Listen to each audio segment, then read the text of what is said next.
Assalamualaikum warahmatullahi wabarakatuh. Alhamdulillah, Alhamdulillah, Alhamdulillah. Bersyukur kita ke atas ilahi kerana dengan limpah dan kurnianya dapat lagi kita bertemu lagi. Alhamdulillah di awal tahun 2024 dan Alhamdulillah pada malam ini merupakan kuliah online yang pertama untuk tahun 2024. Sebelum tu suara saya boleh dengar dengan jelas? Dengar dengan jelas, Coach. Okay, Alhamdulillah. Tanpa kita membuang masa, kita buka dulu majlis mengambil keberkatan dengan umur kitab Al-Fatihah. A'udzubillahi minasyaitonirrajim. Bismillahirrahmanirrahim. Alhamdulillahi rabbil alamin. Ar-Rahmanirrahim. Maliki yaumiddin. Iyyaka na'budu wa iyyaka nasta'in. Ihdinas siratal mustaqim. Siratal ladzina an'amta 'alaihim ghairil maghdubi 'alaihim waladdallin. Ya, alhamdulillah. Minggu ini merupakan minggu yang pertama, kuliah yang pertama untuk tahun 2024. Seperti biasa, kita akan mulakan kuliah, kita akan adakan kuliah online setiap minggu, insya-Allah. Di mana pada hari ini kuliah yang pertama akan disampaikan oleh Ustaz Sinar Ruqyah yang bertajuk jenis-jenis kerasukan. Dan insya-Allah di sesi kedua saya akan menyampaikan kuliah mengenai kesembuhan melalui sedekah. So insya-Allah peserta juga dialu-alukan untuk bertanya soalan, boleh type di ruang soalan insya-Allah kemudian nanti sehingga di hujung rancangan lah, di hujung bila kita dah buka sesi soal jawab, dah boleh untuk bertanya soalan yang berkaitan dengan ruqyah. Okey, tanpa saya membuang masa, saya menyerahkan majlis kepada Ustaz Sinar untuk meneruskan sesi kuliah. Terima kasih, Coach. Alhamdulillah Rabbil Alamin. Bersyukur kita kepada Allah kerana dipertemukan lagi pada majlis ilmu kita pada malam ini. Majlis ilmu kita kuliah ruqyah online yang pertama pada tahun 2024, dan kita mengucapkan terima kasih kepada para sahabat kita yang menyumbangkan kewangan untuk kita melanggan Google Meet ini selama setahun untuk kita dapat menyampaikan kuliah berkenaan ilmu ruqyah dan juga ilmu-ilmu yang berkaitan. Dan semoga Allah bagi kita rahmat, terutama kami para penyampai, untuk mendapatkan idea-idea yang lebih kreatif lagi untuk disampaikan kepada para peserta. Sedar tidak sedar kuliah kita ni telah berjalan lebih daripada setahun. Kalau kita kumpul-kumpul setiap minggu, bahan-bahan yang kita berikan tu dah boleh jadi kursus lengkap, kursus setahun ilmu ruqyah. Dan walaupun kita selalu mengatakan ilmu ruqyah kita ni adalah for beginner atau intermediate level, untuk orang pemula atau pertengahan, tapi siapa yang istiqamah hadir kuliah online kita tahu bahawa ada sebagian ilmu yang kita berikan ni ilmu-ilmu taraf high level, taraf black belt. Sebab ada ilmu yang kita ajar ini juga ada diajar dalam kuliah kursus-kursus rasmi ruqyah syariah. Malah ada yang kita ajar ini tidak ada disampaikan dalam kursus-kursus rasmi ruqyah syariah, seperti ilmu perbandingan dengan ilmu-ilmu rawatan lain, tenaga dalam, tenaga minda. Kalau dalam kursus ruqyah tidak ada dibentangkan topik ini. Kalau ada pun disentuh secara ringkas sekali lalu. Jadi bersyukur kita kerana Allah takdirkan kita bertemu secara online untuk kita berkenalan dan kita belajar ilmu ruqyah. Dan bersyukurlah juga kerana kita dipilih oleh Allah untuk belajar ilmu ruqyah. Sedangkan dunia kita ini semakin menuju ke peringkat akhir zaman. Kita tak tahu bila akhir zaman. Mungkin 1000 tahun lagi.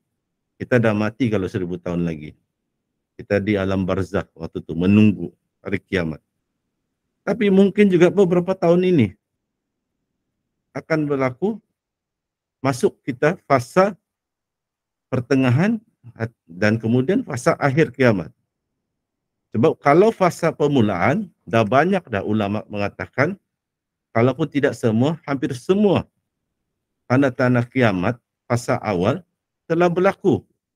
Perempuan lebih ramai daripada lelaki, banyak timbul fitnah yang daripada kalangan ulama pula. Bukan orang yang penjahat, orang yang fasik yang menimbulkan fitnah di kalangan ulama. Ada hadis mengatakan fitnah akan timbul daripada di kalangan ulama. Sebab ada kita sangka ustaz ulama tapi berani mengatakan ulama besar seperti Syekh Abu Hanifah, Imam Abu Hanifah, iaitu pengasas mazhab Hanafi, mazhab yang terbesar, mazhab Islam yang terbesar di dunia ini, mengatakan seolah-olah dia ini seorang yang bodoh, malah tak keluar daripada akidah Islam. Na'udzubillah. Dan kita tengok tanda-tanda sekarang, solat subuh sama seperti solat Jumaat, ramai. Kan ada hadis atau kata ulama mengatakan umat Islam akan menang melawan Israel dan akan menang, dan itu ada tanda kiamat semakin dekat apabila solat subuh sama banyak ramai padat seperti solat Jumat. Tapi janganlah pula kita rasa takut akhirat ni dah dekat, terus kita tak nak lagi sembahyang jemaah subuh sebab supaya tak ramai. Sebab nak tak nak, suka tak suka, kita akan menuju kiamat. Belum pun kiamat, kita mungkin dah mati. Kalau kiamat pun 500 tahun akan datang, kita akan mati ke alam barzakh, akhirnya ke akhirat juga. Jadi syukurlah kita, Allah takdirkan kita belajar ilmu ini, ilmu yang penting ini untuk kita membela diri daripada bukan saja jin, syaitan, penyakit, virus, bakteria, tetapi apabila fitnah akhir zaman muncul, dajjal muncul, sihir-sihir yang tahap-tahap zaman Nabi Musa muncul kembali, bagaimana kita ingin mempertahankan diri kita adalah dengan ruqyah syariah. Malah kalau kita tengok kekuatan tentera elit Al-Qassam, mereka bukan semata-mata kekuatan mereka dari segi skill ketenteraan dan senjata. Sebab senjata mereka buat sendiri, bukan senjata sangat canggih. Tetapi kekuatan mereka adalah mereka berpegang kepada agama. Mereka berpegang kepada bacaan Al-Quran, zikir, wirid. Dan ada orang kata siapa yang nak masuk kumpulan elit Al-Qassam ni, dia mestilah hafal 30 juz Al-Quran. Jadi zikir-zikir dan doa ni juga ada diajar di dalam ruqyah syariah. Sekarang kita masuk kepada topik kita, tajuk kita. Saya akan buka slide.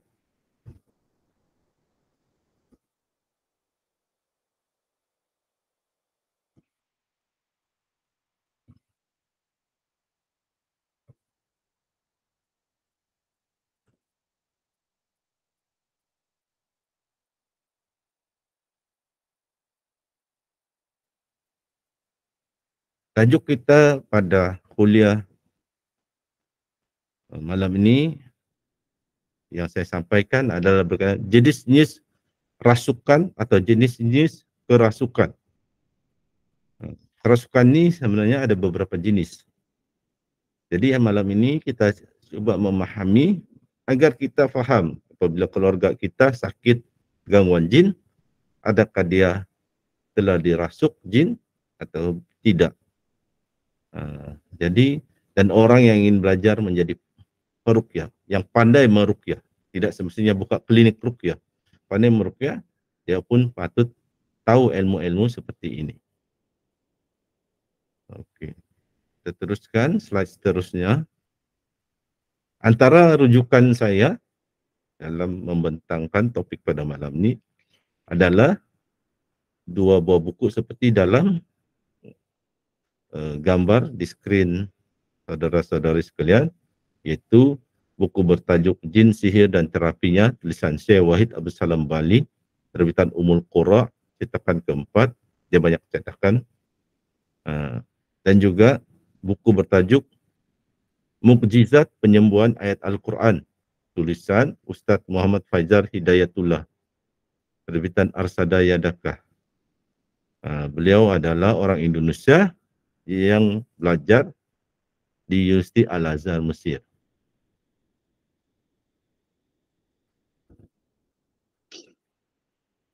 Pendahuluannya, apakah itu kerasukan?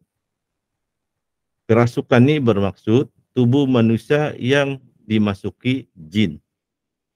Dalam bahasa Indonesia disebut kesurupan. Dan dalam bahasa Inggris disebut possess. Possess, dirasuk. Possess ini ada juga makna lain dalam bahasa Inggris. Possess juga bermakna memiliki. Tapi kalau dalam ilmu perawatan, kalau disebut possess adalah kerasukan jin. Seterusnya, ada beberapa jenis kerasukan atau rasukan yang kita akan lihat satu persatu. Yang pertama, kerasukan penuh. Dalam bahasa Indonesia, kerasukan total. Dalam bahasa Arab, kulli. Kedua, kerasukan sebahagian. Atau dalam bahasa Indonesia disebut parsial. Atau dalam bahasa Arab disebut juz'i. Ketiga, kerasukan di waktu-waktu tertentu sahaja, yang disebut ta'if. Keempat, kerasukan secara terus-menerus, yang disebut daim. Apakah maksud kerasukan-kerasukan ini? Mari kita lihat, kita ikuti lagi penerangan selanjutnya.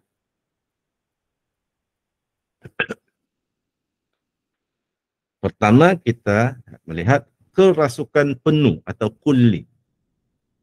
Keadaan ini ialah tubuh dan akal fikiran pesakit dikuasai sepenuhnya oleh jin. Apabila peruqyah membaca ruqyah, pesakit kerasukan jin.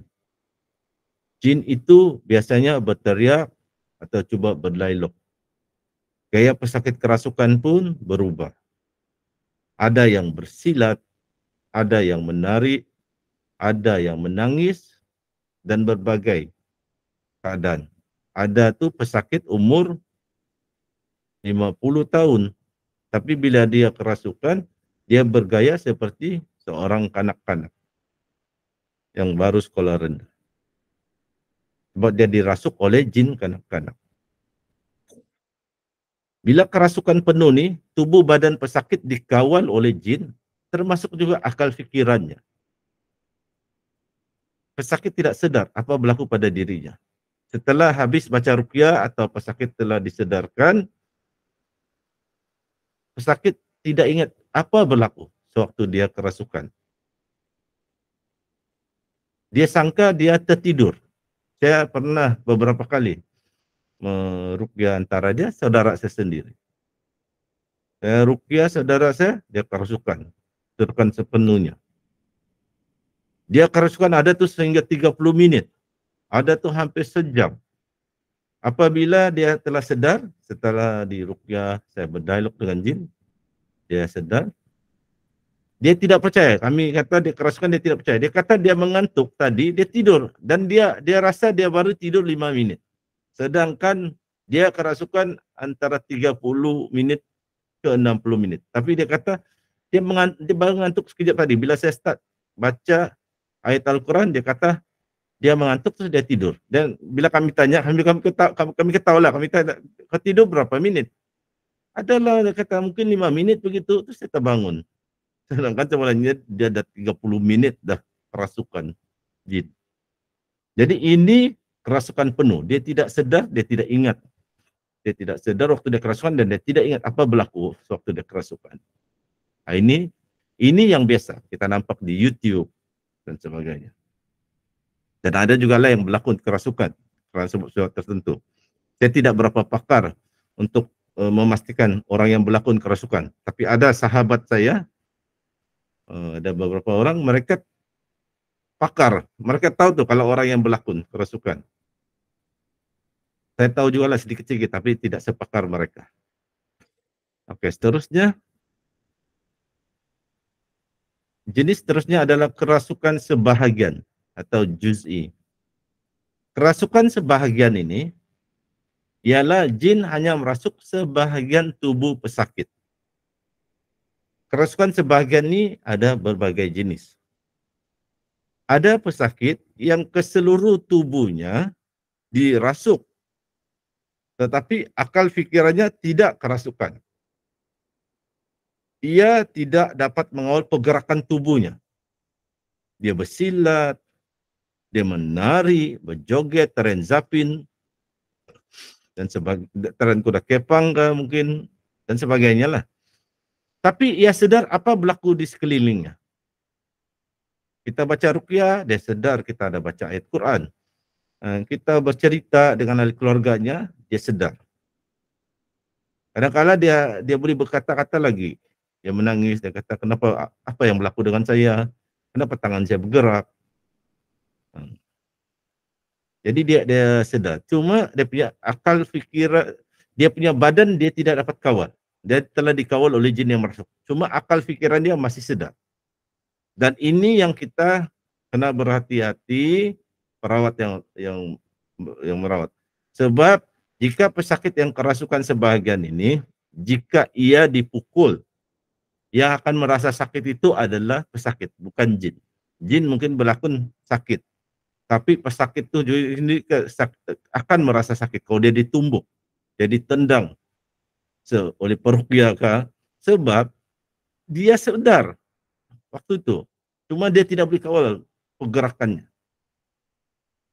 Dan ada lagi jenis kerasukan yang hanya pada bagian tubuh tertentu pesakit sahaja. Ini pun saya pernah jumpa ini. Apabila kita baca ruqyah, pesakit sedar, cuma tangan kirinya saya bergerak. Bergerak seperti menari kah, atau kaki kanannya bergegar-gegar. Atau dia terasa kakinya lumpuh, atau dia tiba-tiba jadi bisu, tidak boleh berkata-kata. Tapi dia waras, dia sedar apa berlaku. Cuma sebahagian tubuhnya yang dirasuk. Ini juga sebenarnya adalah kerasukan. Yang ramai masyarakat kita cuma anggap yang kerasukan penuh itu adalah kerasukan jin. Kalau yang cuma tangan siap bergerak, jari siap bergerak, itu bukan kerasukan. Sebenarnya juga itu adalah kerasukan, tetapi kerasukan sebahagian. Seterusnya, ada pula kerasukan di waktu-waktu tertentu. Gangguan jin menimpa pesakit pada waktu tertentu sahaja. Contohnya, pesakit hanya kerasukan semasa maghrib sahaja, atau apabila tengah malam, atau menjelang subuh. Ada pula pesakit dia kerasukan hanya apabila bulan mengambang. Bila bulan mengambang, dia akan jadi macam gila, dia kerasukan. Jadi ini kerasukan di waktu-waktu tertentu. Waktu-waktu tertentu baru sama ada jin dari luar masuk ke tubuh dia, ataupun jin berdiam diri, pasif, tidak aktif, hanya waktu tertentu itu muncul. Contohnya waktu maghrib muncul, baru jin itu merasuk, mengawal tubuh badan dan minda pesakit. Ini juga adalah kerasukan. Seterusnya, Ada pula kerasukan secara terus menerus. Ini yang ramai tidak sedar. Keadaan ini, kerasukan terus menerus ini ialah apabila jin berada dalam tubuh pesakit dan menguasai tubuh pesakit pada waktu yang lama. Seminggu, sebulan, setahun. Contohnya, pesakit kerasukan berbulan-bulan dan kesannya ada pesakit jadi gila. Sebenarnya dia tidak gila, tapi jin itu yang mengawal diri dah. Jadi macam gila. Jin bawa dia berjalan tanpa berpakaian. Contohnya, jin kawal dia untuk dia tidak suka mandi berminggu-minggu. Ada tu yang jadi lumpuh, berbulan-bulan lumpuh. Sebelum ini berjalan sempurna apa? Kaki berjalan dan tidak ada kemalangan kah yang menyebabkan dia lumpuh. Atau batuk berpenjangan. Kalau di Sabah disebut batuk kokol. Batuk saja sepanjang hari, sepanjang minggu. Ada pula sakit reumatik, sakit tulang, sakit otot. Ada pula yang menjadi buta. Buta yang bukan sebab tiba-tiba buta, tidak nampak. Ini pernah berlaku di tempat saya. Sahabat saya rawat, setahun dia buta. Lepas tu saya punya sahabat rawat di hospital, dia kena panggil pergi hospital. Dia rawat orang tu yang ditahan di hospital sebab setiap beberapa bulan dia kena review di hospital. Dia kena ruqyah juga hari itu dia boleh hari itu atau esok dia boleh nampak. Dia punya syukur, dia boleh nampak. Jadi ini kerasukan terus menerus. Yang ramai tidak sedar, ada pesakit tu dia kerasukan berhari, berbulan, bertahun. Tapi ahli keluarga tidak sedar pesakit kerasukan. Sebab dia gaya macam normal. Boleh bawa bercakap. Bawa makan tengah hari, dia makan tengah hari. Bawa pergi dapur makan malam, dia makan malam. Bawa bercerita. Tapi keluarga orang ni, katakan si anak ni, seorang remaja, selalu duduk menyendiri.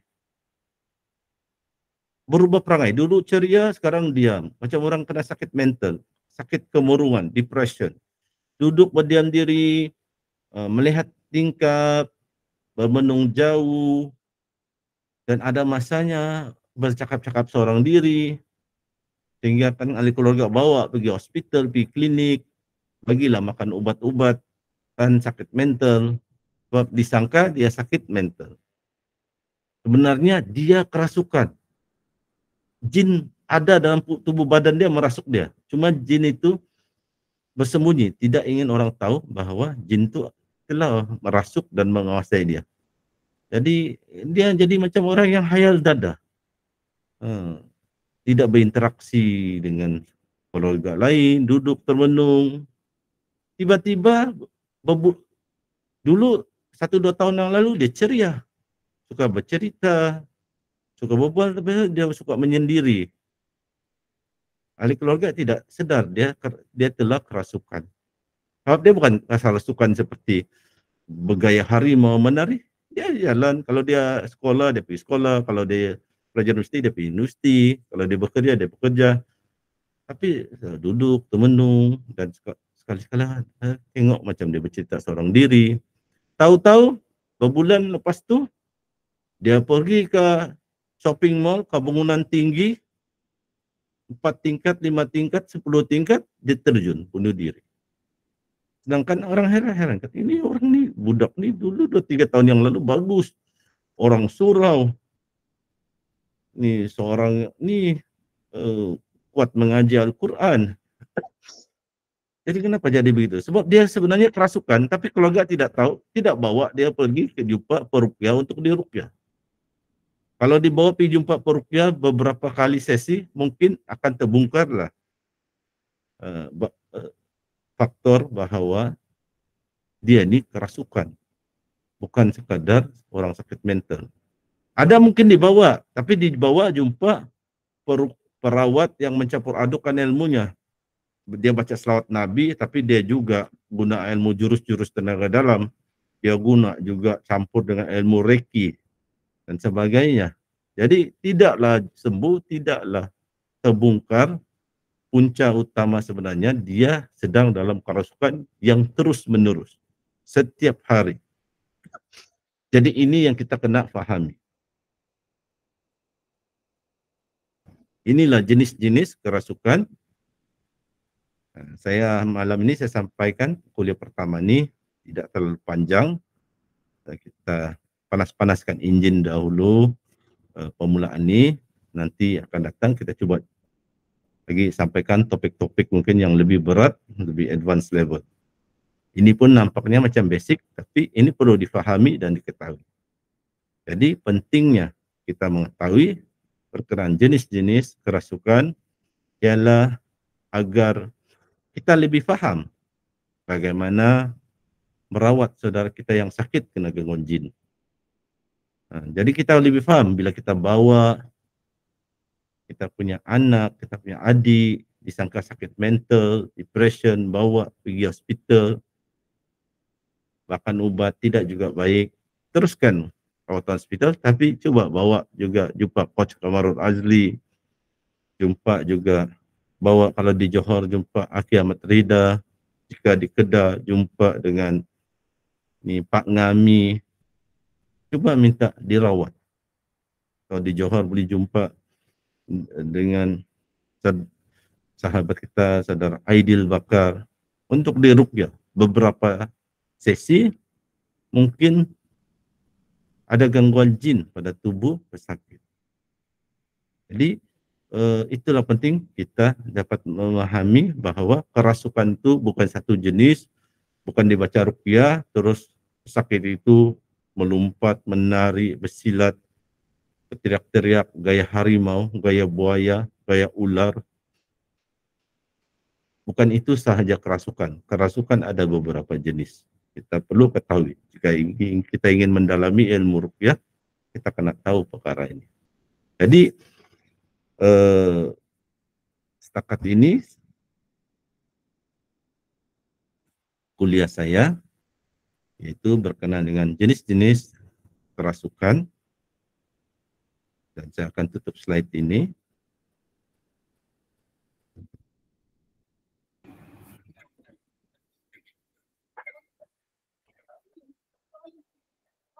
Maka dengan itu selesai kuliah saya yang pertama ini berkenaan dengan jenis kerasukan, dan nanti kita boleh berbincang-bincang lagi lebih lanjut, ada sesi soal jawab sama ada berkenaan dengan topik jenis-jenis kerasukan ataupun apa-apa topik yang berkaitan dengan ruqyah. Maka dengan ini saya serahkan majlis terusnya kepada sahabat saya, Coach Kamarul Azli. Silakan Coach. Alhamdulillah, terima kasih kepada Ustaz Sinar kerana telah selesai untuk sesi yang pertama, insya-Allah. Alhamdulillah.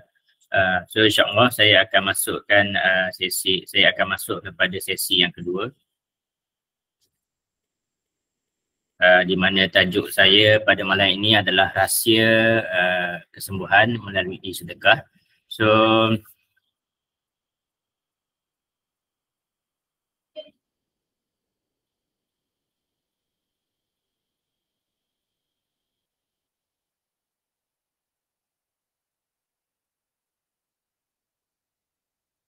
ya.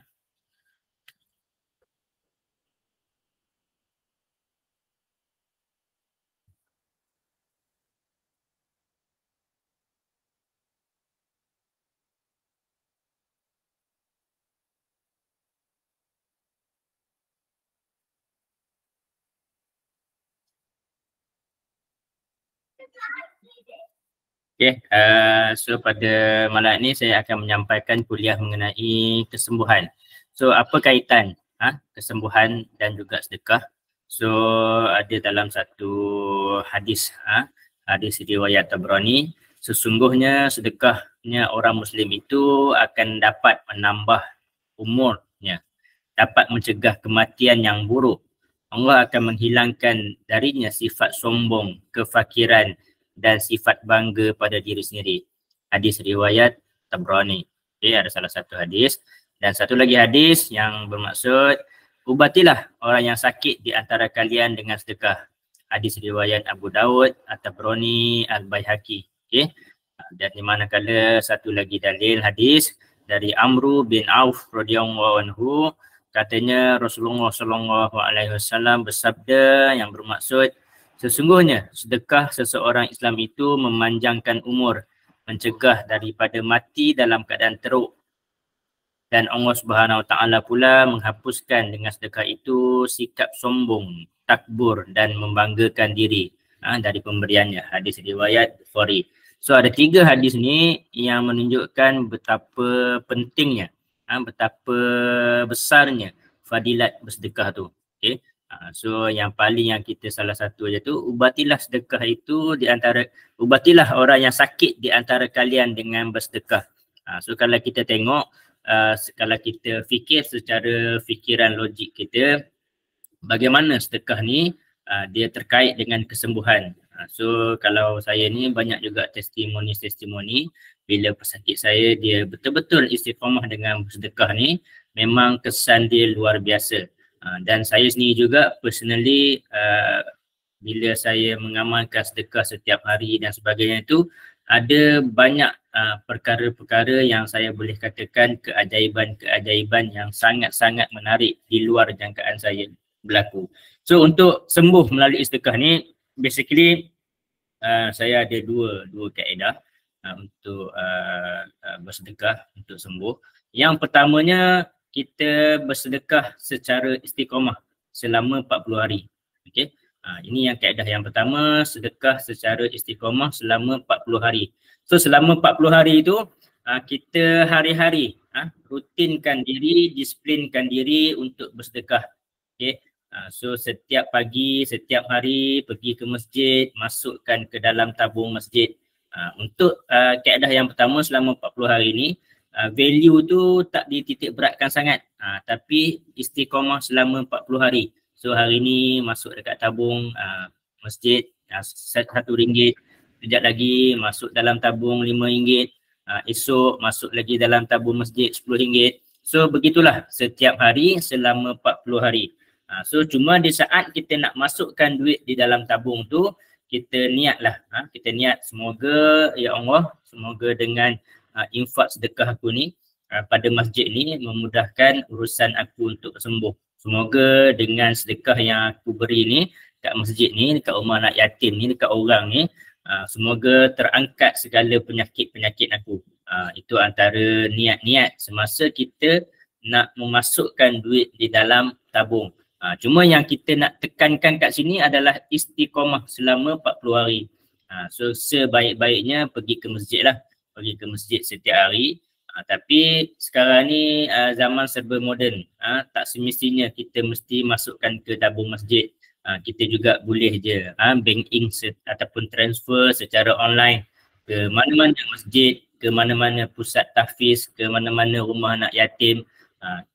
Kita juga boleh salurkan juga infak sedekah kita ke tabung Gaza dan sebagainya. So cuma yang nak ditekankan adalah istiqamah selama 40 hari. So value tu tak dititik beratkan, sikit-sikit tak apa, tapi setiap hari selama 40 hari insya-Allah. Okey, ini adalah kaedah yang pertama. So manakala kaedah yang kedua,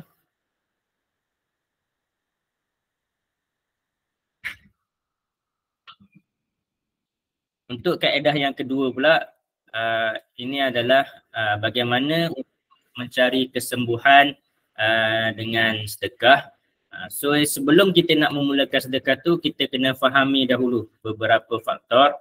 Satu yang pertamanya, kita bersedekah tu dengan niat yang baik. Okay? So misalnya kita bersedekah tu, kita niat kita juga untuk berhajat tu adalah untuk perkara yang baik lah. Mungkin untuk mendapatkan jodoh ataupun kita nak sembuh daripada penyakit. Penyakit yang biasanya dah puas berubat lah, penyakit-penyakit kronik yang dah lama kita sakit, kita dah puas berubat tak sembuh-sembuh. Ataupun kita dalam usaha untuk mendapatkan zuriat dan sebagainya, kita dah berubat mata, dah buat rawatan hospital, dah buat rawatan secara alternatif tapi masih belum sembuh. Mudah-mudahan dengan niat kaedah melalui sedekah ni Allah kurniakan kepada kita zuriat dan sebagainya. Okay. So kemudian kita nak bersedekah tu pula mestilah dengan harta yang terbaik. So maksudnya bila kita nak sedekah tu janganlah kita nak memberi barang-barang yang dah memang buruk sangat. Misalnya sekarang ni di musim-musim banjir ni banyak pusat-pusat NGO yang mengumpulkan pakaian-pakaian yang mungkin boleh kita beri pakai kepada saudara-saudara kita yang terjejas dengan banjir. Kita pula ambil kesempatan nak bagi semua pakaian-pakaian yang dah memang lusuh, dah memang buruk, yang kita sendiri pun tak nak pakai. So kalau kita nak bersedekah tu biarlah barang yang elok lagi. Ataupun yang sekarang kalau rasa lebih paling mudah sekali, kita bersedekahlah dengan duit lah, dengan wang ringgit. Okay. So itu antara harta yang terbaik. Kemudian jumlah yang banyak. Jumlah yang banyak ni bertepatan dengan apa yang kita sakit. So kalaulah kita sekadar sakit demam, mungkin nilai sedekah yang perlu kita sedekahkan tu dalam RM60, RM70 saja. Sebab itulah nilai yang kalau kita pergi klinik. Tapi kalau kita sakit kanser, misalnya kita sakit kanser, maka nilai sedekah kita tu perlulah lebih besar. Mungkin RM2,000, RM3,000, RM4,000 ataupun RM10,000 misalnya. Okay. Contoh pula bagi yang masalah berat jodoh. Bila dia nak rasa nak mahu dipermudahkan urusan jodoh, bersedekah tu bergantung juga. Ini pesan yang guru saya, bergantung pada nilai lah. Kita ni bersedekah RM1, okay, tapi kita nak pasangan kita tu cantik, lawa, macam artis, tapi nilai sedekah yang kita beri tu terlalu sedikit. So maksudnya kalau kita nak jodoh kita yang cantik, yang tampan, yang bergaya, yang kaya, yang berharta, maka kita juga jangan ragu-ragu untuk memberikan jumlah yang banyak untuk kita sedekah. Okay. So kemudian semasa kita nak bersedekah ni juga perlulah ikhlaskan hati kita. Bersihkan hati kita, yakin akan janji Allah bahawa harta yang kita sedekah ni akan berlipat kali ganda. Tidak akan terkurang pun harta kita kalau kita melakukan sedekah yang dengan ikhlas. Okay. Yang terakhirnya, kita sedekah ni perlulah tepat pada sasaran. Tak guna kalau kita nak sedekah kepada orang yang dah memang kaya. So bila kita nak sedekah ni, kita kena carilah orang-orang yang tepat dengan sasaran, orang yang betul-betul memerlukan. So biasanya antara tempat-tempat yang terbaik, pusat-pusat mak tafiz, pusat-pusat rumah anak yatim, masjid, surau-surau, ataupun kalau kita pergi dekat bandar, dekat pasar malam, kita tengok ada orang yang memerlukan bantuan, kita bagi sedekah. So kalau sekarang ni di zaman yang musim banjir ni, ada ramai sahabat-sahabat kita, saudara kita yang di area Johor misalnya yang terjejas dengan banjir. Mungkin ada yang mereka memerlukan sumbangan kita sumbangkan kepada mereka yang betul-betul memerlukan. Okay, so itu antara yang kita kena jaga dalam kita untuk sembuh. So insyaAllah untuk kesembuhan semasa melalui sedekah ni, kadang-kadang kita nampak benda tu tak ada terkait pun dengan gangguan jin. Tapi kalau kita betul-betul buat, insyaAllah tuan-tuan dan puan-puan akan nampak hasil yang sangat-sangat luar biasa. Okay, so insyaAllah kuliah saya juga agak ringkas pada malam ni. InsyaAllah kita akan buka kepada sesi soal jawab. Yang mana yang ada soalan-soalan, insyaAllah boleh untuk bertanya. InsyaAllah kita akan buka kepada sesi soal jawab. Tadi saya ada nampak ada orang yang raise hand. Jika ada apa-apa yang nak bertanya, boleh untuk bertanya. Siapa tadi tu yang raise hand tadi?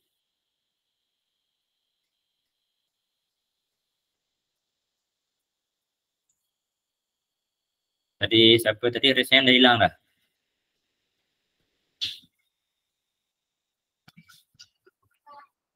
Okay, insyaAllah pada malam ni juga sesi saya juga agak pendek insyaAllah, sebab saya agak kesibukan sikit hari ni. Tak sempat nak prepare untuk nota atau slide yang lebih panjang.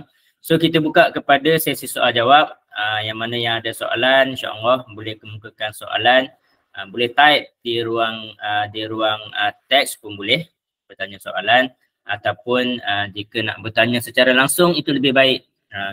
Saya sangat mengalu-alukan soalan-soalan ataupun perbincangan ataupun buah fikiran yang nak disampaikan secara langsung. Okey, insya-Allah.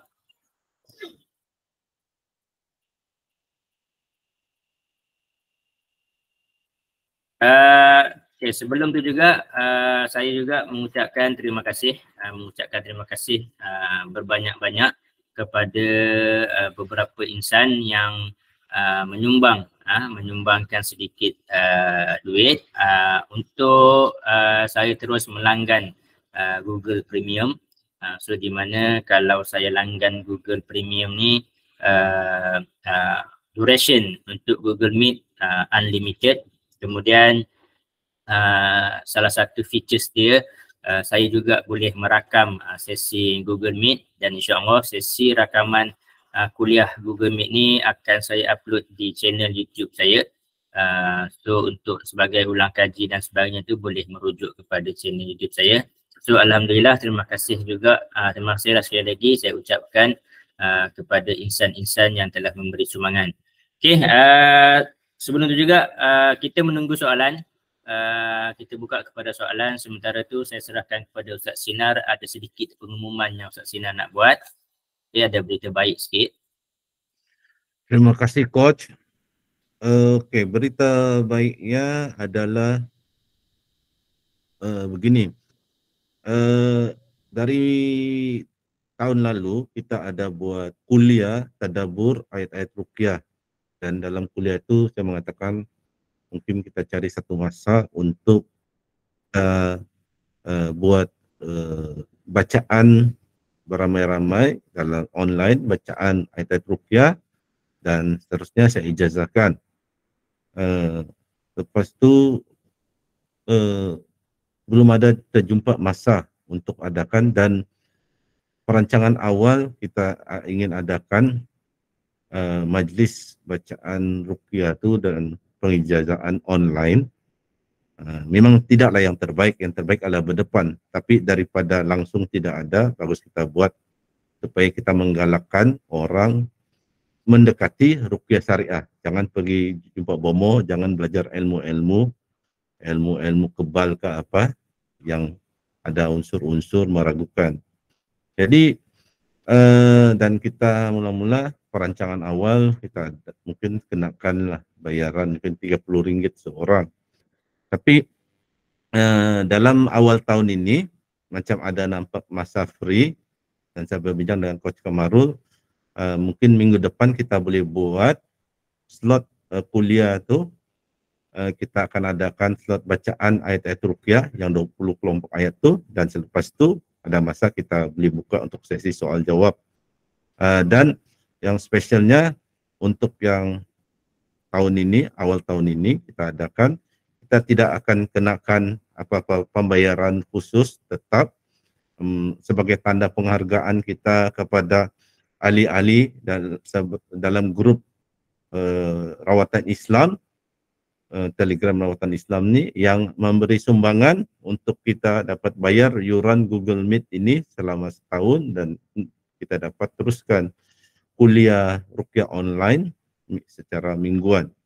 Jadi kita akan adakan pada dirancangkan minggu depan hari Selasa, kita akan adakan bacaan, saya dipimpin oleh saya baca 20 kelompok ayat, dan yang lain ikut di tempat masing-masing, dan setelah habis kita baca, saya akan katakan saya ijazahkan, dan masing-masing di tempat masing-masing mengatakan saya terima ijazah, dan lepas tu kita akan ada sesi soal jawab hal-hal berkaitan ruqyah. Jadi syarat-syarat dia untuk hadir kuliah ni bacaan tadabbur ayat kita ni membaca ayat-ayat ruqyah minggu depan dan pengijazahan secara online. Pertama, syarat dia yang peserta yang hadir perlulah telah mengikuti kuliah online tadabbur ayat-ayat ruqyah. Tapi ada yang mungkin baru masuk grup dan tidak hadir tahun lalu. Jadi apa yang boleh dibuat kepada yang tidak sempat hadir tahun lalu, kuliah tahun lalu tu, bolehlah pergi ke channel YouTube Coach Kamarul dan klik dan dengar kuliah tadabbur ayat-ayat ruqyah. Dia ada beberapa siri tu. Ada 2 atau 3 siri. Dengarlah dalam minggu ini, tontonlah dan dengarlah. Kalaupun tidak dapat hadir secara live tahun lalu. Dan juga sebaiknya ni peserta minggu depan dah hafal 20 kelompok ayat. Sekiranya tidak hafal, tidak apa, sistem kita mempermudahkan. Kalau tidak hafal, boleh juga baca daripada buku. Dan buku yang kita cadangkan, sebab ini 20 kelompok ayat ruqyah ni, dapatkan buku Coach Kamarul Azli. Ayat-ayat ruqyah pembenteng diri, boleh beli, nanti Coach Kamarul akan bagi link, boleh beli. Ramai juga yang dah beli dan bacalah dengan lihat daripada buku tu. Sebab yang akan kita baca memang yang daripada buku, seperti yang ada tertulis dalam buku tu, 20 kelompok ayat-ayat ruqyah. Kalau kurang mampu untuk membeli, tidak jual mahal buku tu, dan buku tu kecil, pocket size, boleh dibawa ke mana-mana. Boleh juga lah cuba cari buku-buku e-book yang pernah dihadiahkan dalam grup. Ada juga kelompok ayat-ayat ruqyah tu, dan boleh baca dari situ. Dan satu lagi tambahan, sepatutnya dah sedar kalau nak belajar ilmu ruqyah ni mesti pandai mengaji Al-Quran. Sebab bacaan utama bacaan ayat-ayat Al-Quran dan doa-doa daripada hadis Nabi seperti Bismillahirrahmanirrahim, Allahumma Rabban Nas. Jadi kalau ada yang masih tidak pandai baca Quran pun kena tengok tulisan Latin, tulisan Rumi. Boleh juga hadir minggu depan dan boleh ikut serta membaca dan diijazahkan. Tapi sematkan di hati niat untuk belajar membaca Al-Quran. Carilah guru, sama ada berguru dengan guru mengaji Quran dekat dengan rumah kita atau belajar secara online, belajarlah mengaji. Belajar mengaji ini bukan sekadar untuk belajar supaya boleh melakukan ruqyah, boleh membaca ayat Quran untuk ruqyah, tetapi memang kita orang Islam perlu baca Quran selalu, dalam sembahyang pun perlu baca Quran, dan juga kita perlu berzikir dan baca doa-doa dalam bahasa Arab. Jadi belajarlah mengaji. Jadi itu antara syaratnya, dan akan dipost secara bertulis syarat-syarat ini di dalam grup Telegram Al-Quran Islam untuk ulang kaji. Dan hadir tengoklah ceramah atau kuliah tentang tadabbur ayat Quran, tadabbur ayat-ayat ruqyah di channel YouTube Coach Kamarul, supaya untuk persediaan, kalau di situ diberi paham apa maksud-maksud ayat-ayat ruqyah itu, supaya dapat paham. Jadi minggu depan kita akan baca dengan kefahaman, dan saya akan ijazahkan. Ijazahkan ni maksud saya dengan ikhlas hati mengajar untuk peserta amalkan. Saya bukan maksudkan ijazah, artinya saya izinkan amal. Kalau saya tak izin, tak boleh amal, tak boleh baca itu ayat-ayat ruqyah, tak boleh beruqyah dengan ayat-ayat itu. Itu bukan begitu konsep dia bagi saya. Sebab ayat Al-Quran ini hak semua umat Islam. Semua umat Islam berhak membaca ayat Quran. Jadi tidak ada maksudnya ayat Quran itu kita izinkan membaca baru orang tu boleh baca. Saya izinkan dia tak boleh baca. Semua ayat Quran daripada surah Al-Fatihah sampai surah An-Nas boleh baca. Tapi apabila diijazahkan, maksudnya ayat Quran itu untuk bacaan ruqyah. Saya ada belajar dari guru saya, sekarang saya ajar kepada peserta yang hadir, dan saya secara dengan sukarela ikhlas hati mengijazahkan itu, maksudnya saya ajar untuk pihak yang amalkan. Dan siapa yang telah belajar terima ijazah dan memang pandai baca Quran, boleh lagi ajar kepada anak, kepada isteri, kepada adik-beradik. Ajar supaya ilmu ini berkembang, anda dapat pahala mengajar lagi orang lain, saya dapat pahala sebab punca itu daripada saya ajar saudara-saudari ajar orang lain. Jadi semoga ia menjadi amal jariah kepada saya walaupun satu masa saya meninggal dunia, tapi apabila orang amalkan apa yang saya ajar itu, saya masih mendapat pahala walaupun saya sudah berada di alam barzakh. Jadi itu sahaja ulasannya tentang berita baik ini. Minggu depan insya Allah kita akan baca ayat-ayat ruqyah dan ijazahkan. Jadi semoga bersedia, tontonlah kuliah online berkenan tadabbur ayat-ayat ruqyah di channel Coach Kamarul, dan siapa belum ada buku Coach Kamarul tuh belilah dari Coach Kamarul, tidak rugi, beli, boleh di buku tuh senang dibawa kemana-mana, boleh dibaca selalu untuk dihafal. Jadi itu dari saya serahkan semula kepada Coach Kamarul, majlis kita ini. Silakan Coach. Okey, alhamdulillah kita ada 2 soalan, insya-Allah.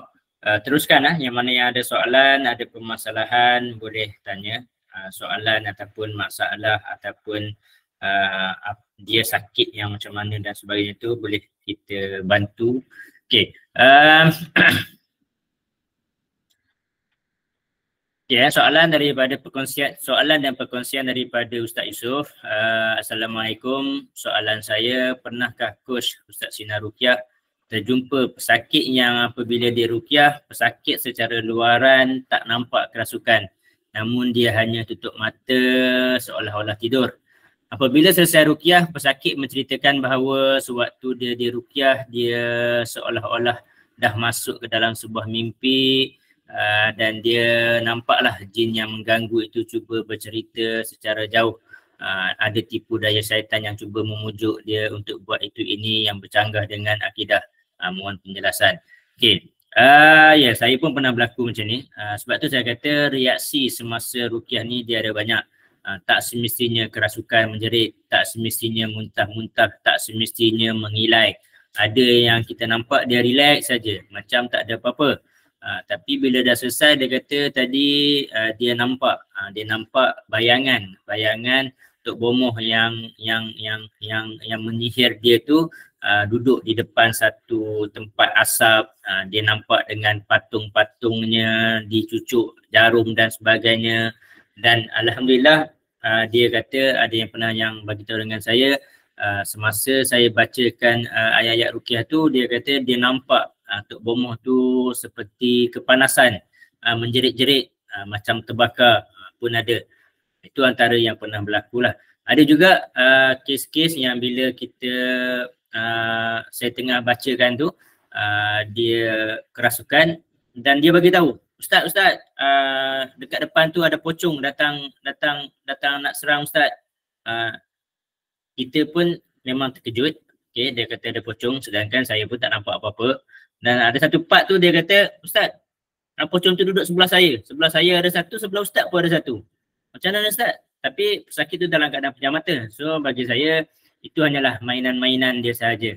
So saya cakap kat dia, tak payah peduli dia tak boleh buat apa-apa pun. Sebab dia hanyalah dalam bayangan-bayangan mata kamu sahaja. So saya teruskan bacaan, kemudian saya tiupkan bacaan tu kepada mata pesakit dan juga di sekeliling. So saya tanya sekali lagi, macam mana keadaan yang awak nampak pocong yang duduk sebelah saya tadi, duduk sebelah awak tadi tu? Dia kata pocong-pocong tu semua dah terbakar, dah terbang, dah kata lari dah, dia kata. So bayangan-bayangan semasa kita meruqyah ni sangat banyak berlaku dan bermacam-macam ragam bayangan tu lah. So cuma bayangan tu janganlah kita ambil percaya bulat-bulat. Apa yang berlaku seperti mana dia terbakar ke, dia musnah ke, mungkin dia betul-betul musnah, terbakar, dan mungkin juga itu hanyalah sebagai tipu helah dia sahaja. So kadang-kadang ia juga boleh mendatangkan rasa riak kepada si perawat. Tengok aku baca ternampak gambaran-gambaran, kemudian bila aku tiup dan sebagainya tu terbakar, hancur, berkecai. Itu juga boleh merosakkan akidah si perawat tu. So bagi saya itu semua tidak mustahil untuk berlaku. Cuma sebagai perawat saya lebih menggalakkan kita meneruskan sahaja bacaan-bacaan tu tanpa kita layan terlebih-lebih. Sekadar ambil tahu sikit-sikit sahaja, sekadar untuk ambil panduan Kalau dia kata dia nampak bayangan sama ada semasa ruqyah ataupun selepas ruqyah, itu hanyalah bayangan-bayangan sahaja. Mungkin bayangan itu tepat dan juga mungkin bayangan itu hanyalah sekadar mainan-mainan sahaja. Okey, Ustaz Sinar ada nak tambah komen? Terima kasih Coach. Soalan ini memang bagus, memang menarik.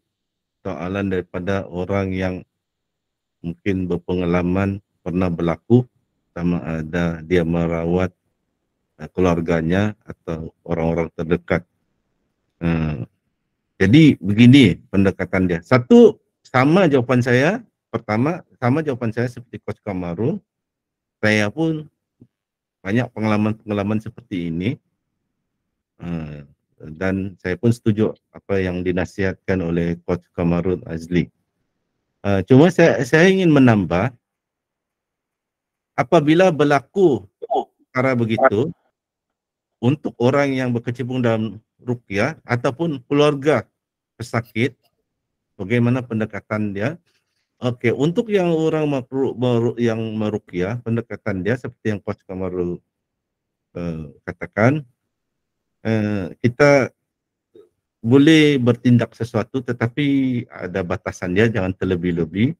Macam contoh, kalau dikatakan dia nampak ni pocong ke apa, kita baca ayat kursi ke gitu, kita hembus ke di arah yang dia katakan ada duduk ke apa, lepas tu dia kata tu pocong tu terbakar, alhamdulillah cukup sekadar itu. Atau dia kata dia nampak dia macam dia boleh nampak dia berada di alam lain, kalau waktu tu masih dalam proses membaca ruqyah, kalau sudah selesai postmortem, tinggal bagi nasihat sajalah, amalkan zikir kita tu. Tapi kalau dalam waktu itu mungkin suruh dia baca Bismillahirrahmanirrahim, tembus ke arah yang dia nampak hantu ke jin tu, dan bila dia kata terbakar ke hancur, syukur alhamdulillah, kita panjatkan kesyukuran kepada Allah setakat itu. Yang penting kita jangan guna teknik yang pernah diajar suatu waktu dahulu, waktu ilmu ruqyah syariah ini baru berkembang di Indonesia dan Malaysia, yaitu kita guna satu sistem, kita guide, bawa tu pesakit untuk dia masuk. Okey, kau masuk ke mana sudah? Kau masuk sekarang. Oh, sekarang kau berada di rumah buruk. Okey, apa yang kau nampak? Cuba kau ada nampak mutiara ke?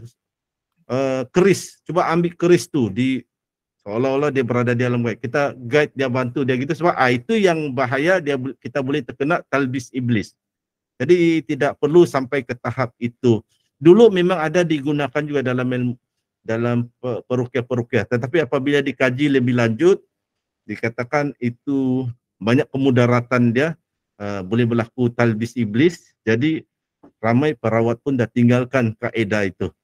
Sebab kaedah tu kononnya jiwa pesakit, sukma pesakit tu dicolek oleh jin, jadi cuba nak mengambil semula sukma jadi alam jin.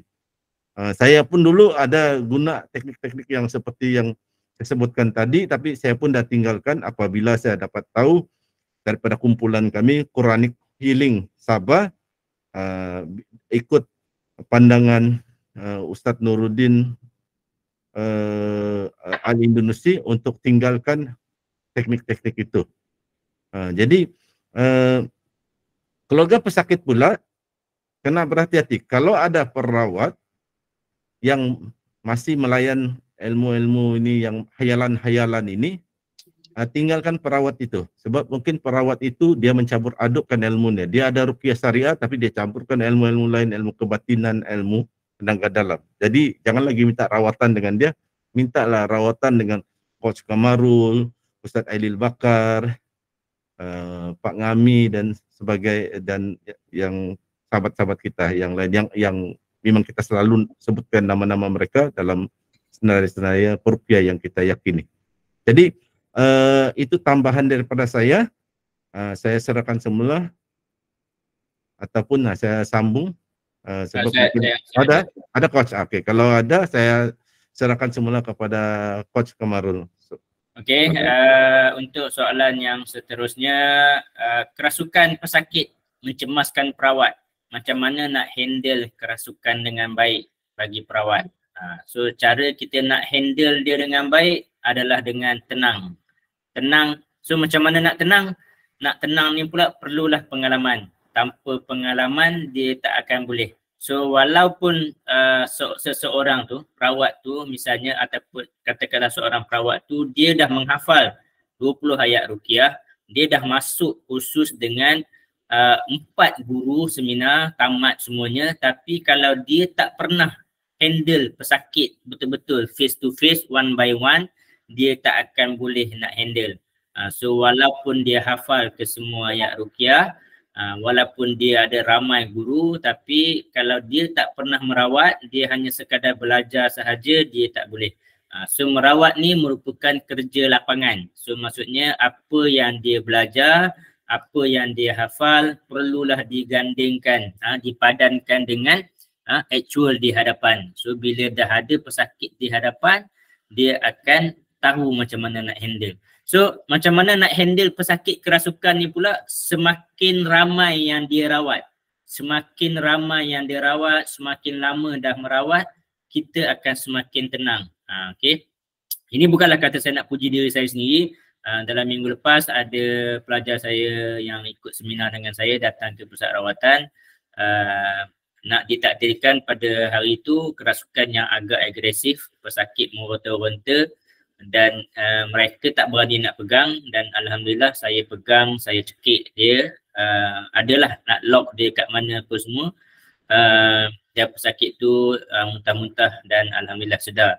Cuma bila dah selesai kerasukan tu, dia orang ceritalah, kita orang tadi pun try pegang juga Ustaz, tapi macam tak ada muntah apa-apa pun.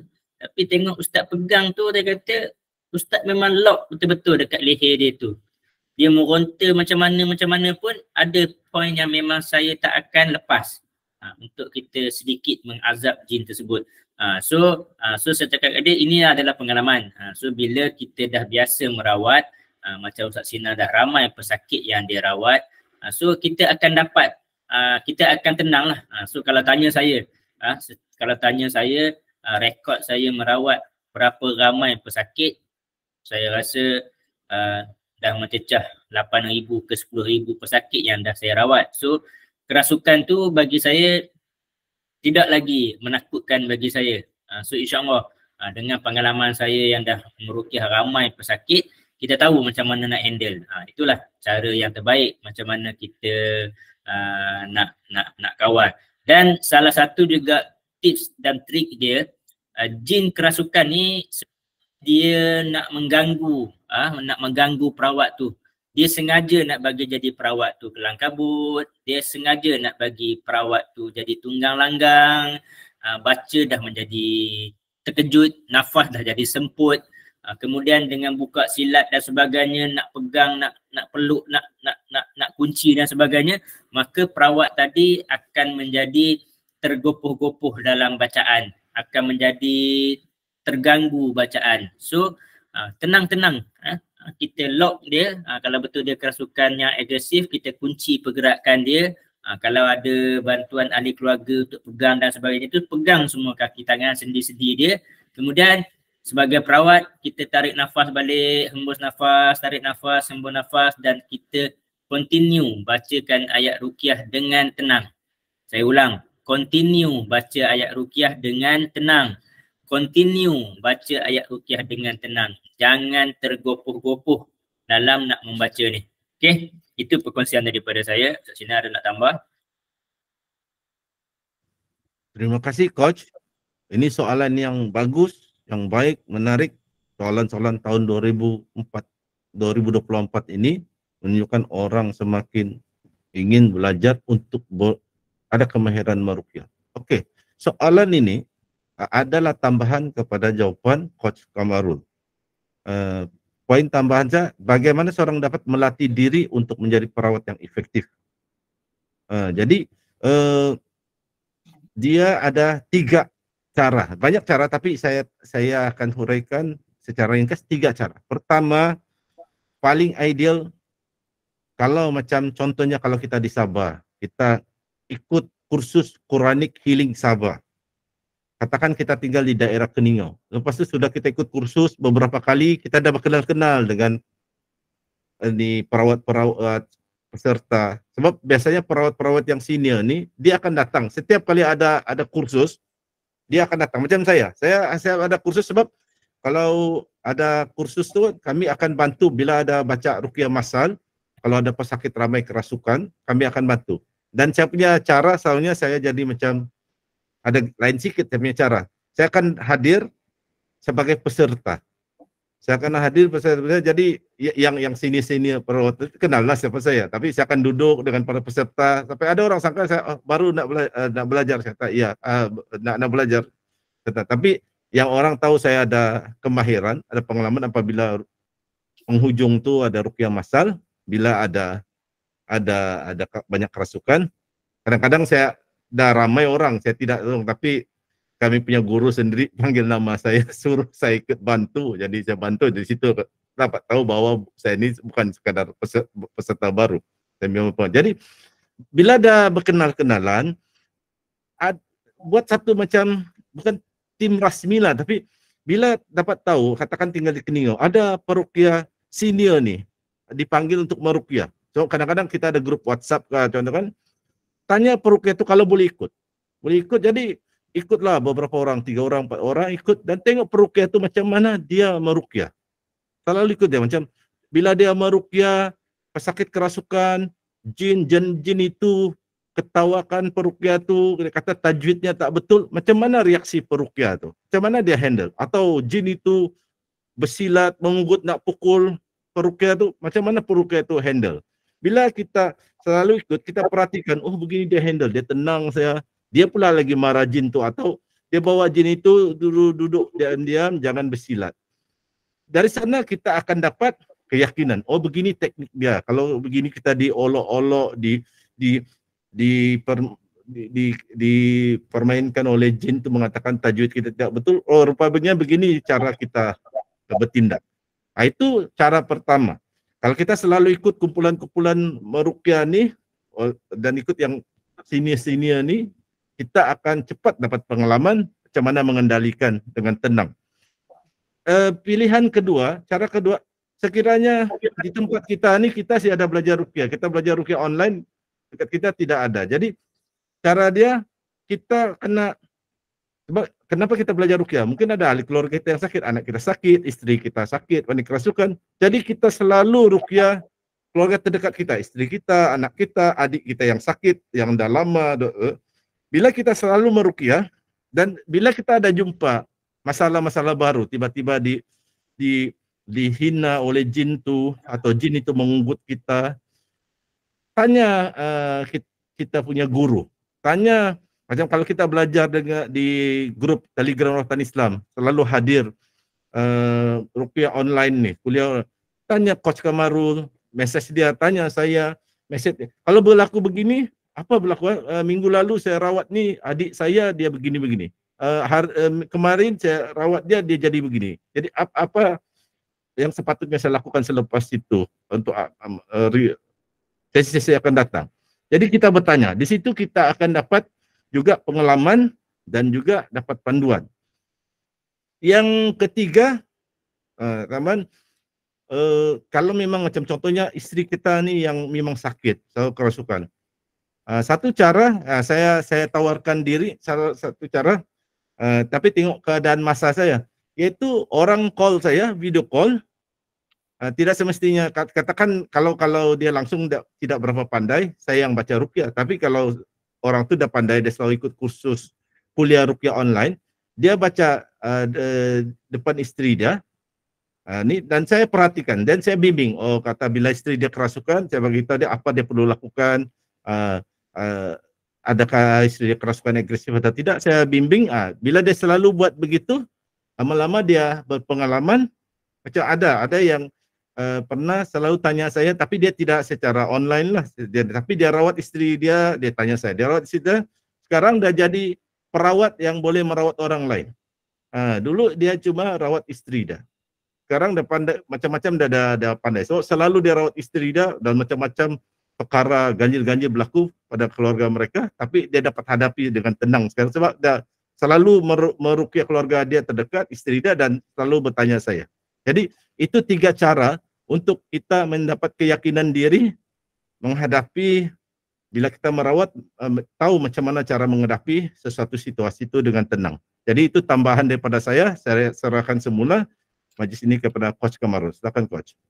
Okey, soalan yang seterusnya, bagaimana seseorang dapat melatih diri untuk menjadi perawat yang efektif, ciri-ciri yang mesti ada pada perawat.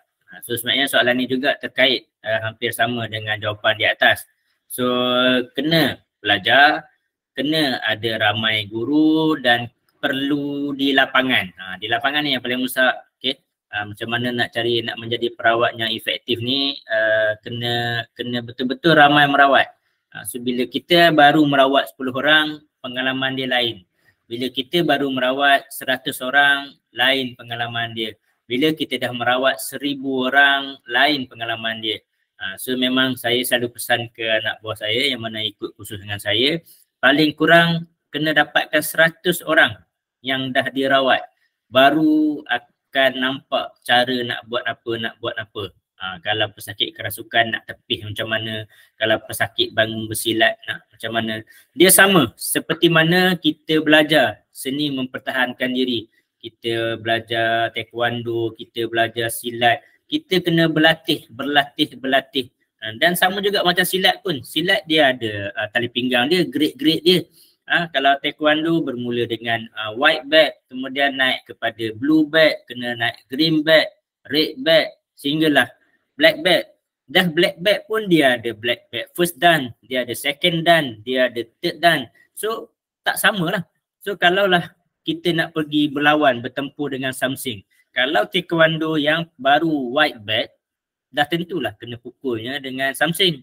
Tapi kalaulah bertempur dengan taekwondo yang dah masuk second dan, black belt second dan, so kalau kata something tadi itu sakit juga dia lah kalau kena pukul. So sama macam taekwondo dan silat, dia kena berlatih, belajar cara kunci, belajar cara menepis, kemudian kena sparring, so kena berhadapan dengan pesakit, barulah kita boleh menjadi perawat yang efektif. So kalau tanya saya, kalau tuan-tuan dan puan-puan betul-betul berhajat untuk menjadi perawat, kena belajar, teruskan belajar. Belajar dengan saya, tamat selama 6 bulan. Jangan berhenti di setakat tu sahaja. Belajar pula dengan Ustaz Salihin, dia ada beberapa modul juga. Kemudian belajar lagi pula dengan Ustaz Aidil. Belajar lagi pula dengan Ustaz Rudi. Belajar lagi pula dengan Ustaz Amirul, belajar lagi pula dengan guru-guru lain. Saya sendiri personally ada ramai guru, dan saya sendiri pun tak boleh nak kata kaedah saya ni adalah daripada guru yang mana. Saya gabungkan ke semua kaedah-kaedah tersebut menjadi yang kaedah yang paling sesuai untuk saya. Kaedah tu sesuai untuk saya, tapi belum pasti kaedah tu kalau saya ajar pada Ustaz Sinar sesuai dengan Ustaz Sinar. Ustaz Sinar dia ada kaedah dia sendiri, dia ada teknik dia sendiri masing-masing. Okay, so kesimpulan dia, kena teruskan belajar, tambah lagi ilmu, ramaikan guru, insya-Allah tuan-tuan akan mahir. Okey, itu soalan, itu jawapan daripada saya. Ustaz Sinar ada nak tambah? Terima kasih Coach. Jawapan saya sebenarnya sama dengan jawapan yang pertama, sebab soalan yang sebelum ni sebab hampir sama soalan. Jadi saya tidak ada tambahan untuk ini. Saya serahkan semula kepada Coach untuk soalan seterusnya. Okey. Untuk soalan seterusnya, saya pernah mendengar bahawa seelok-eloknya ruqyah dilakukan hanya apabila diminta oleh pesakit, bukan peruqyah yang menawarkan diri untuk meruqyah. Bagaimana jika kerasukan berlaku secara tiba-tiba berhampiran kita? Bolehkah kita meruqyah tanpa izin pesakit? Okey, ini adalah kata-kata daripada Tuan Guru almarhum Tuan Guru Datuk Arundin. Malah dalam buku almarhum Tuan Guru Datuk Arundin pun memang ada menulis, jangan sengaja kita mengofferkan diri untuk merawat. Tapi ini tak termasuklah dalam kes darurat. Kalaulah ada orang kerasukan histeria di depan mata, itu dah termasuk dalam kes darurat. So kita kena bantulah setakat yang termampu. Sama juga, kita ni bukanlah pandai berenang. Tapi kalaulah tiba-tiba ada orang yang lemas di depan, di sungai berdekatan dengan kita, di laut berdekatan yang kita nampak, kita tak perlu lagi nak tunggu dia bagi keizinan untuk bantu selamatkan dia. Dia dah lemas, kita memang kena terus bantu. So dia kena faham konteks yang berbeza. kebanyakan kes yang memang histeria, mengamuk dan sebagainya tu, kalau kita memang berhadapan, kita berhampiran, maka kita bantu setakat mana yang termampu. Tapi majoriti kebanyakan kes pesakit dia dalam keadaan tenang. Sekarang ni dia tengah perut busung, so dia nak merawat, dia nak mencari perawat. So kurang wajar kita kita mengofferkan diri, okey saya boleh rawat busung tu. Sebab kita takut kesembuhan tu milik Allah. Andai kata kita rawat tak jadi, tak sembuh, malah semakin teruk, maka nanti pihak keluarga akan mula mengambil peluang untuk mengata kita dan sebagainya. Itu yang kita bimbang. So tak ada masalah jika kerasukan secara tiba-tiba tu kita bantu. Okay. Cuma untuk kes-kes dia sama juga. Saya sendiri pun walaupun saya ada pusat rawatan, saya tidak pernah mengofferkan, kau okey, contohnya Muhammad Rizal Yahya, kau sakit, mari datang jumpa saya. Saya tak akan buat macam tu. Cuma saya hanya sekadar mengiklankan khidmat rawatan saya. So siapa-siapa pesakit yang memerlukan khidmat rawatan, mereka yang akan hubungi saya. Bukanlah saya sendiri yang memang offer, okey ini antara kes yang saya mesti rawat, saya boleh rawat. Dia bukan macam tu. Kita cuma sekadar mengiklankan khidmat kita saja. So pesakitlah yang akan hubungi kita. Lebih kurang macam itulah. Okey. Ustaz Sinar ada nak tambah? Terima kasih Coach. Okey, untuk soalan ini soalan juga bagus dan untuk soalan begini saya ada dua jawaban. Satu, pengalaman saya ini bagaimana pendekatan saya. Tapi sebelum saya jawab pendekatan saya jawab dulu yang poin pertama, yaitu ruqyah seeloknya dilakukan apabila diminta pesakit atau kita sendiri yang menawarkan diri. Dia begini, kita kena lihat siapa guru kita dan apa persatuan. Kalau kita ada persatuan rawatan Islam, di mana apa dasar persatuan kita. Kalau guru kita katakan yang membenarkan kita merawat tanpa perlu tunggu pesakit, bertanya, kita ikutlah guru kita. Kalau guru kita bagi nasihat jangan rawat pesakit kalau tidak diminta, kita ikutlah nasihat guru kita. Ataupun kita ada persatuan berdaftar yang polisinya atau dasarnya begitu, jangan rawat kalau tidak diminta, kita kena ikutlah persatuan itu, persatuan yang kita berada di dalamnya. Jadi kita kena, kenapa saya katakan begitu? Sebab dia tidak ada prinsip khusus. Kalau saya nak bagi tahu, kalau di sebahagian di tanah Arab, sebahagian peruqyah sini dia nasihat dia terbalik pula.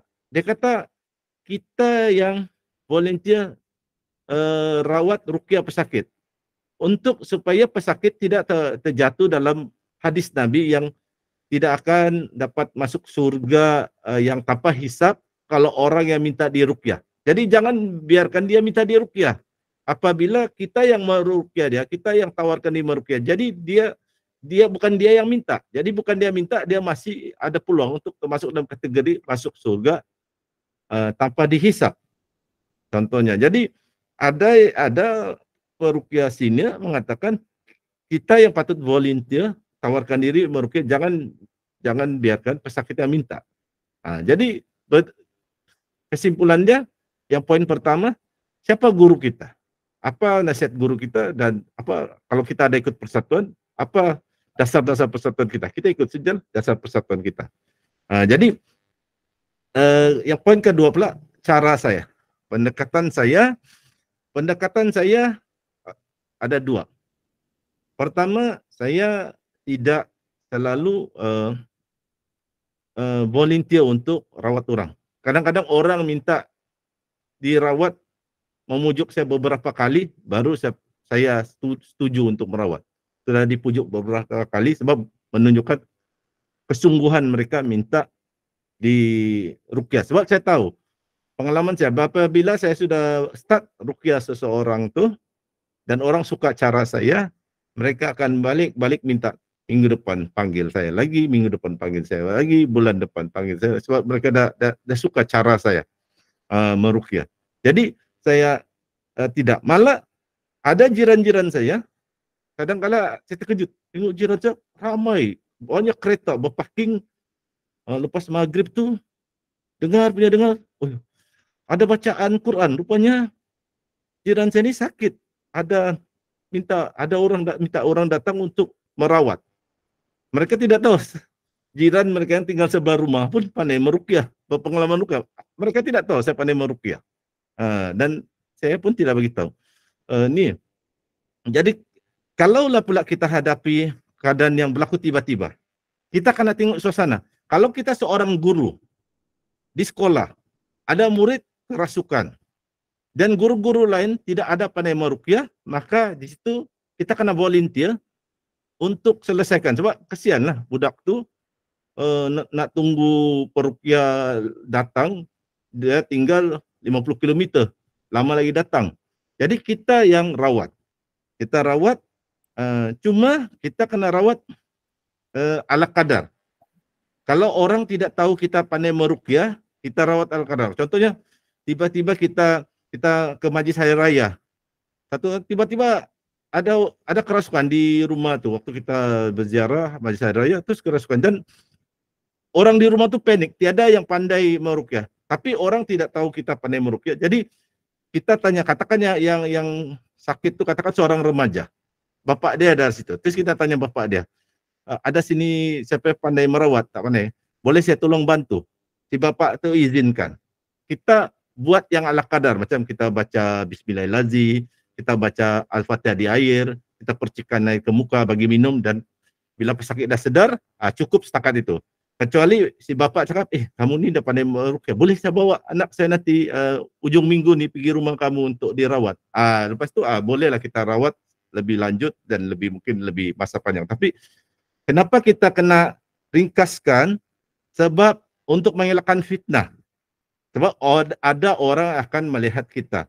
Ada orang yang selama ni dia pakai ilmu tenaga dalam, dia akan rasa dengki dengan kita. Dia akan menyebarkan fitnah macam-macam. Dan ada orang mungkin terlalu kagum dengan kita mungkin terkena ain. Ahli keluarga tengok kita merawat, berdialog dengan jin yang merasuk. Hebat orang ni. Tanpa mereka sebut bismillah, kita nanti kena ain. Jadi untuk mengelakkan kena ain, terkena fitnah dan sebagainya, kita rawat secara ringkas.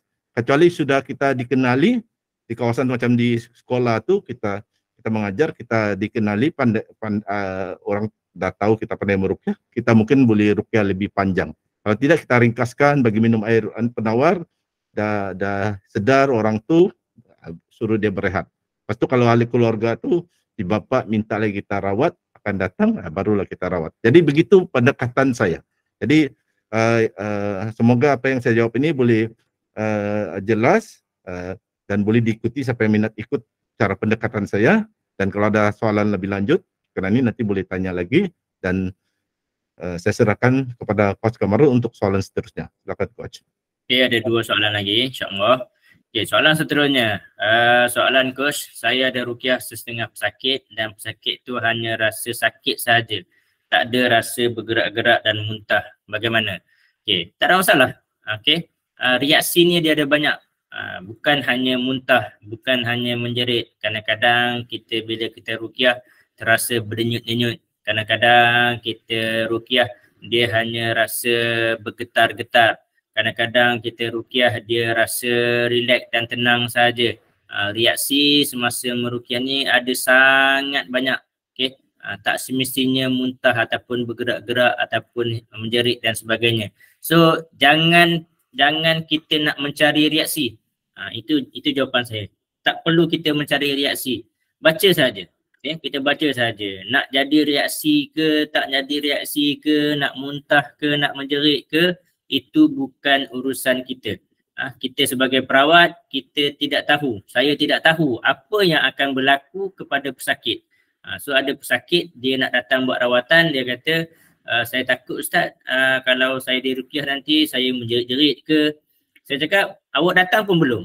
Saya pun tak tahu apa yang akan berlaku. So, dan saya juga tak pernah nak minta mesti kerasukan ke, mesti menjerit ke, mesti bersilat ke. Sebab kalau tanya saya kalau boleh tak nak ada reaksi. Sebab saya dah meruqyah orang, dah beribu-ribu orang dah saya ruqyah. saya dah jemu dah tengok orang muntah, saya dah jemu dah tengok orang bersilat, saya dah jemu dah tengok orang menjerit. Kalau boleh saya nak ruqyah, dia dengar dengan tenang, dia balik dan insya-Allah mudah-mudahan dia sembuh. Cukup. Okey, itu sahaja. So tak perlu kita mencari reaksi. Okey. So nasihat saya dan cuma tu lah seperti yang saya cakap, Nafi adalah salah seorang anak murid saya yang berasal daripada Bido. Alhamdulillah Nafi dah tamat kursus 6 bulan bersama dengan saya. So jangan terlalu nak mencari kepada reaksi. Ruqyahkan sahaja. Dia nak muntah ke, dia nak sendawa ke, dia nak menjerit ke, itu adalah di luar kawalan kita. Okey, insya-Allah. Ustaz Sinar ada nak tambah? Terima kasih Coach. Jawapan saya kepada soalan saudara Hanafi Roslan, pertama, dengarlah dan ikutlah nasihat guru saudara Hanafi Roslan, iaitu apa yang dinasihatkan oleh Coach Kamarul Azli yang tadi saya bersetuju, dan itu juga pendapat saya. Dan tambahan daripada saya yaitu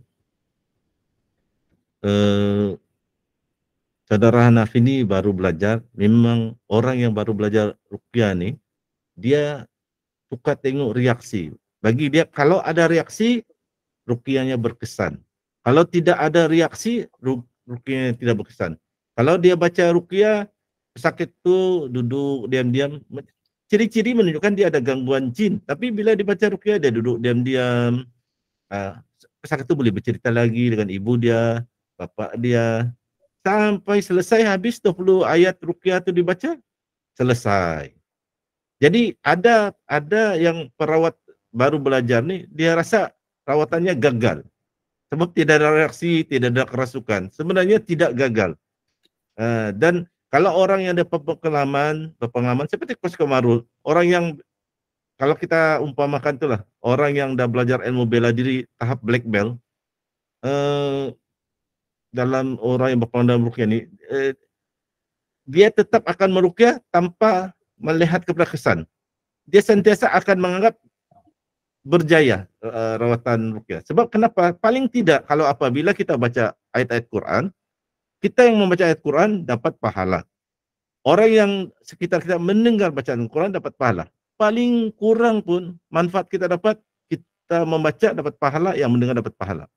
Dan ada kesembuhan, dia bukan hari itu terus dia sembuh atau hari itu dia kerasukan. Dia ada nanti beberapa bulan kemudian baru dia, atau beberapa minggu kemudian baru dia sembuh. Hari ini kita ruqyah, minggu depan kita ruqyah, 2 minggu kemudian kita ruqyah, baru dia sembuh. Ataupun hanya ke minggu keempat kita ruqyah, baru orang itu kerasukan. Sebab sebelum itu jin itu masih kuat bersembunyi.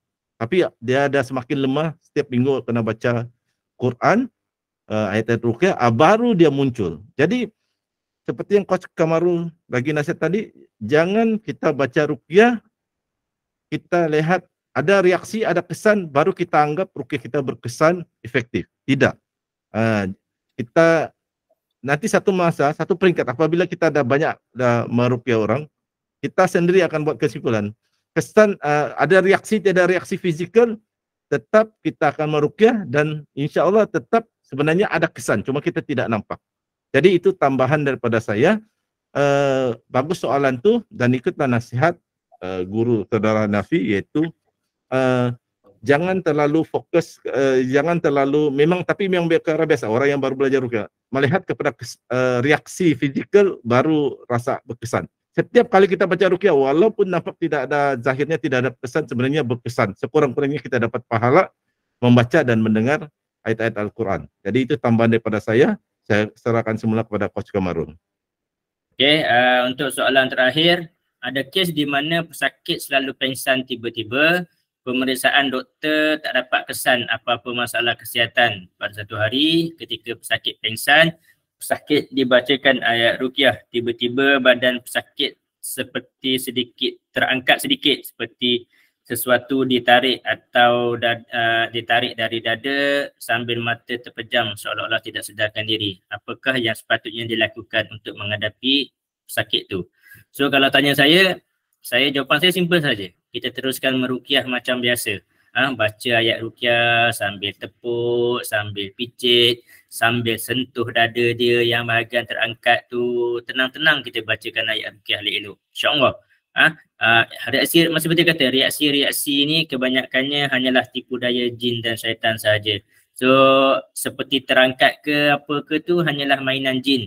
Mustahil dia nak boleh angkat terawangan sehingga terapung. So hanya mainan dia sahaja. So kalau tanya saya akan teruskan meruqyah sambil saya tepuk, sambil saya picit, sambil saya ketuk. Sebab tu saya selalu share sesi ruqyah saya live di TikTok. So tujuan saya share tu adalah untuk perawat-perawat muda juga. Misalnya Saudara Hanafi boleh tengok saya merawat di dalam live. Tengok macam mana saya rawat, macam mana yang kalau dia mengamuk saya pegang macam mana, kalau dia bangun bersilat saya cekik macam mana. So supaya sedikit sebanyak menjadi panduan apa yang boleh dibuat. Itu tujuan saya upload sesi live saya tu. Okay. Bagi saya tak boleh nak bagi jawapan yang betul-betul tepat sebab untuk kita menghadapi pesakit dia kena pada masa dan ketika tu di depan mata. Barulah saya boleh tahu apa yang saya nak buat. So kalau tanya saya secara umum, saya tetap akan meruqyah seperti biasa sambil saya menepuk, sambil saya mengusap, sambil saya memicit, insya-Allah akan selesai. Okay, insya-Allah itu soalan yang terakhir. Untuk Ustaz Sinar komen, saya ada urusan sikit, saya pukul 11 saya nak tamatkan kuliah. Okey, terima kasih Coach. Okey, jawapan saya, tambahan daripada saya untuk soalan Saudara Zaki Isa, itu apakah yang sepatutnya dilakukan untuk menghadapi pesakit itu? Jawapan saya adalah lihat hubungan perawat peruqyah itu dengan pesakit. Sekiranya pesakit itu isteri, anak, jadi jawapannya adalah teruskan meruqyah pesakit seperti biasa, hari ini ruqyah, esok ruqyah, minggu depan ruqyah, seperti yang Coach Kamaru katakan tadi, teruskan ruqyah. Sekiranya pesakit itu ada hubungan rapat seperti istri dan anak kepada peruqyah. Tapi sekiranya pesakit itu bukanlah keluarga rapat, sama ada sahabat ataupun keluarga jauh, sepupu gitu, tengok kadang kalau mereka memang tahu kita pandai meruqyah dan kita pernah meruqyah mereka, kita teruskan berbincang dengan mereka, pesakit, keluarga pesakit, teruskan ruqyah. Hari ini ruqyah, minggu depan ruqyah. Sekiranya pesakit itu pun kita tidak berapa kenal, pesakit itu pun tidak berapa kenal dengan kita, baru juga kenal, baru juga mereka tahu kita pandai juga meruqyah, bahwa kita kena kawal diri, balik kepada tu, jangan terlalu menawarkan diri untuk merawat. Kalau pesakit itu seorang katakan remaja, umur 20-an, dia ada bapak dia sendiri yang minta kita ruqyah, kita ruqyah. Kalau bapak dia tidak minta, kita tidak akan, kecuali case emergency, kita ruqyah. Kita tidak akan menawarkan diri kepada ruqyah untuk menjaga diri kita dari terkena fitnah. Jadi kalau pesakit itu pula sudah dewasa, pesakit itu yang pesakit itu umur 40 tahun, 60 tahun, dia sendiri yang minta diteruskan ruqyah, kita ruqyah teruskan. Reaksi-reaksi itu berlaku macam-macam, pesakit terapung di udara pun itu anggaplah sebagai satu pengalaman. Pengalaman, dan jika ingin memahami situasi itu, macam mana pendekatan kita, kita selalu bertanya orang-orang yang banyak pengalaman. Tanya Coach Kamaru Azli, tanya siapa yang berpengalaman dalam grup kita. Sebab memang berlaku, kalau orang yang biasa meruqyah macam-macam perkara berganjil. Ada orang pernah cerita kepada saya, dia pernah nampak pesakit macam Spiderman. Dia 4 kaki bergerak di dinding. Berjalan di dinding, berlutut dengan tapak tangan, berjalan di dinding, tidak jatuh. Dia seperti tidak, hukum gravity tidak berlaku kepada dia. Mengejutkan, tapi berlaku. Macam-macam boleh, yang perkara-perkara ganjil yang di luar akal fikiran saintifik boleh berlaku. Jadi yang penting kita kena tenang, jadikan itu sebagai pengalaman, dan bagaimana menghadapi situasi-situasi yang ganjil, kena selalu bertanya kepada orang yang berpengalaman. Tidak semestinya jawapannya tepat, tapi dengan kita dapat kumpul jawapan-jawapan dan ulasan-ulasan daripada peruqyah berpengalaman, kita akan nanti mendapat pengalaman kita, dan kita sendiri akan tahu macam mana bila menghadapi sesuatu, macam mana pendekatan yang sesuai situasinya dengan yang berlaku di hadapan kita. Jadi itu tambahan daripada saya. Saya serahkan semula kepada Coach Kamarul. Silakan Coach. Okey, Alhamdulillah. Terima kasih kepada semua yang bertanya soalan. Alhamdulillah permulaan 2024 yang agak baik. Permulaan ni masing-masing Ustaz Sinar kuliah pendek, saya kuliah pendek. So dan tapi Alhamdulillah kita dihujani dengan soalan-soalan yang sangat baik. Dan Alhamdulillah juga daripada soalan ni juga saya boleh nampak kebanyakannya soalan-soalan daripada perawat. Cuma mungkin perawat-perawat ni masih baru, masih kurang pengalaman. So bagi saya ini semua adalah pengalaman. Pesakit menggeletar ke, menggigil ke, muntah ke, sakit terangkat. Ianya adalah pengalaman kita. Pengalaman inilah yang akan mematangkan kita apa yang kita nak buat. Dia bila sebut pengalaman ni, kita yang lalui, kita yang akan dapat pengalaman dia. Walaupun share dengan orang, walaupun saya share, walau macam mana saya share, saya bersilat dengan pesakit pun, pesakit ataupun peserta kelas dia akan rasa macam silat, biasa je. Melainkan kita yang menghadapi situasi sebenar. Okay, so insyaAllah saya serahkan kepada Ustaz Sinar sebagai kata-kata penutup sebelum saya tutup majlis. Terima kasih Coach dan terima kasih kepada peserta yang hadir pada malam ini, atau juga peserta yang memang selalu hadir cuma malam ini tidak dapat hadir, mungkin minggu depan dapat hadir. Terima kasih kepada semua. Dengan kehadiran saudara-saudari sekalian memberi kami semangat untuk berkongsi ilmu ruqyah ni. Bukan kami ingin mengajar bahawa kami ini lebih pandai, tuan-tuan, puan-puan tidak pandai, tapi kita berkongsi. Sebab mungkin tuan-tuan, puan-puan ada pengalaman yang kami tidak lalui, dan tuan-tuan, puan-puan mungkin pernah ada pengalaman situasi meruqyah seseorang yang sakit teruk sembuh. Alhamdulillah. Daripada kita berkongsi pengalaman ini, banyak kita dapat. Kami pun akan dapat daripada soalan-soalan tuan-tuan, puan-puan, kami pun akan dapat pengalaman. Oh, rupanya ada orang mengalami situasi begini yang kami pun belum pernah alami, ataupun kami pula tak terfikir ini boleh jadi satu soalan yang perlu dijawab. Jadi terima kasih dan galakkanlah saudara-saudara, siapa-siapa, ada saudara, ada kawan untuk hadir kuliah-kuliah begini, untuk belajar, kita belajar ilmu ruqyah, sebab ini ilmu kita bermanfaat kepada kita di dunia ini, terutama kalau akhir zaman, Dajjal dah muncul, Yakjud Makjud dah muncul, kita perlukan doa-doa ruqyah, ayat-ayat Al-Quran untuk mendidik diri kita. Dan ilmu ini kita bawa ke akhirat, sebab setiap kali kita baca ayat Quran, insya Allah kita dapat pahala. Pahala ini akan bertambah, dan semoga bila ditimbang di mizan, di padang mahsyar, kita punya pahala banyak dan kita dapat masuk surga tanpa perlu masuk neraka. Jadi kami ucapkan terima kasih dengan permulaan tahun 2024 ini yang baik, dan juga saya juga memohon maaf sekiranya saya ada terkasar bahasa, menyinggung perasaan, terutama kepada peserta yang baru hadir, sebelum ini tidak pernah hadir. Saya orang dari Sabah, itulah mungkin bahasa saya ada berbeza sedikit, dan ada mungkin bahasa Sabah istilahnya lembut di Sabah, tetapi mungkin kasar kedengaran di Semenanjung. Jadi mohon maaf jika berlaku kata-kata yang boleh menyinggung perasaan.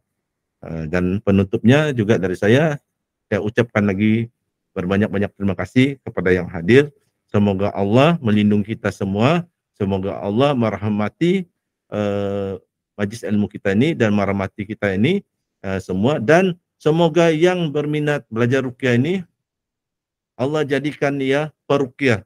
Peruqyah bukan semestinya peruqyah bawa ke klinik, tetapi pandai ilmu ruqyah, ada kemahiran meruqyah, boleh ruqyah isteri, suami, anak, adik-beradik, dan boleh sebarkan lagi ilmu ini kepada saudara-mara sahabat lain. Jadi semoga kita bermanfaat dengan kuliah-kuliah kita, kuliah online ini. Dengan itu saya serahkan majlis ini, majlis penutup ini kepada Coach Kamarul. Silakan Coach.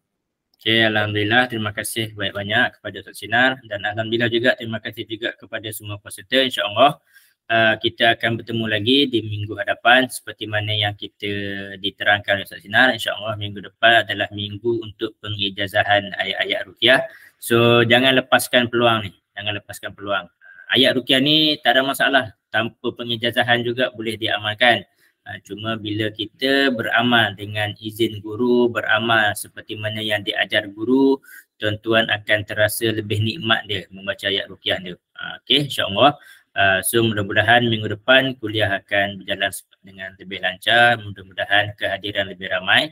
So insya-Allah itu sahaja untuk sesi pada malam ni. Saya yang mana yang baik itu datang daripada Allah Subhanahu Wa Taala, yang mana yang buruk itu datang daripada kelemahan kami.